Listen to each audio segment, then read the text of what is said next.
Stop cracking when singing. How do we do that? Hey guys, my name is Ken Tamplin from Ken Tamplin Vocal Academy, where the proof is in the singing. Now, wherever you get your information from, it's important to ask yourself two very specific questions. And the first thing is, the person giving you the information, can they demonstrate it themselves and demonstrate it well? And do they have students that demonstrate what they're teaching to prove out that what they're telling you is the truth?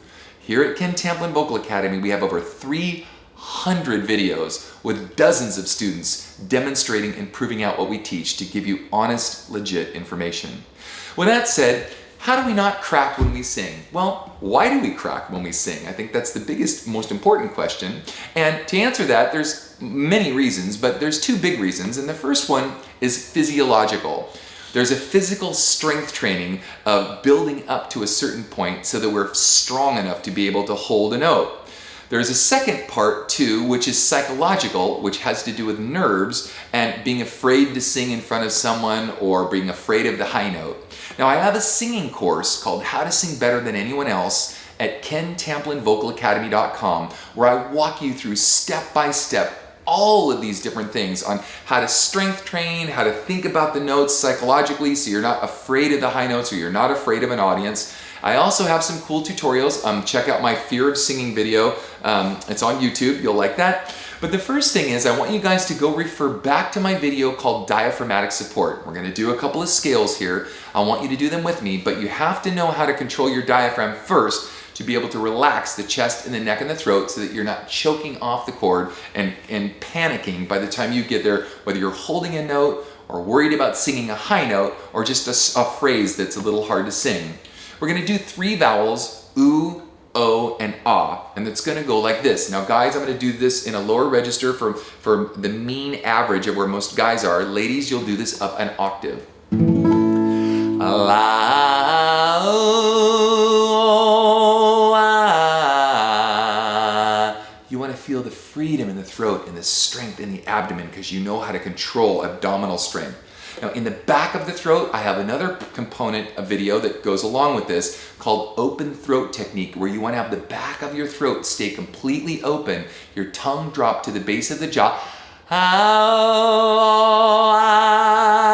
to where you create the maximum amount of space in the throat to relieve any kind of tension that could take place there at all.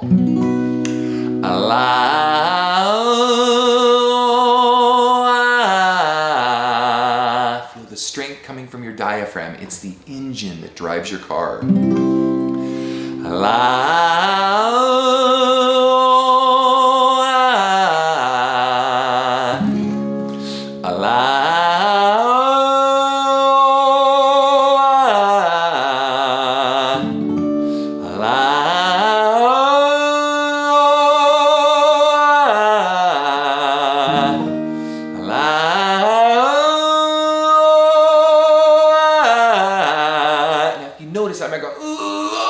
I'm not straining in my throat because I know I've played this video game enough to know when I'm coming around the corner and I lose a life from some bad guy that gets me, that if I have strength in my abdomen and I've learned how to relax my chest, my neck, and my throat, I know how to get to the next level. So I cover all of this in my singing course called How to Sing Better Than Anyone Else. Now, there's one more really important thing, and that is the psychology of how we get to those notes. Now, there's something called vowel modifications, and in those vowel modifications, we want the throat to feel the path of least resistance. We don't want the throat to go ooh, ho, ha, and have big changes in the throat. We want the vowel to be very similar and closely related. So,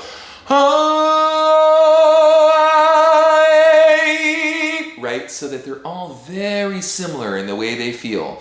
So if you guys are interested, please check out my singing course. I hope that you will like and subscribe to my videos, and I've got more coming your way on how to sing better than anyone else. Till next time.